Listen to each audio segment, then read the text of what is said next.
5 habits that cause ingrown hairs. Stop doing these habits if you want to stop ingrown hair.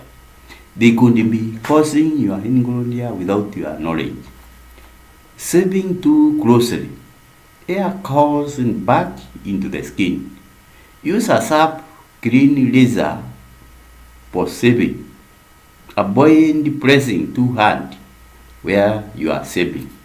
Skipping exfoliation. Dead skin blocks hair follicles. Exfoliate 2 to 3 times a week. Use a gentle scrub or chemical exfoliant. Wearing tight clothing. Friction irritates the skin. Hair gets trapped beneath the surface. Wear loose clothing after waxing or after shaving.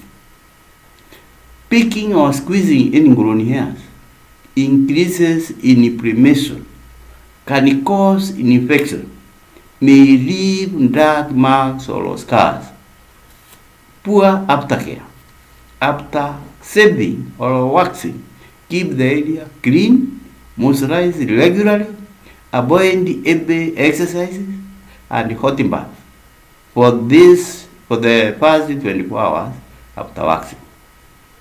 So, take away, exfoliate, moisturize, wear loose clothing, never pick, follow proper shaving and waxing aftercare. Save this video, follow Global Wax and Grow for more skincare and waxing tips.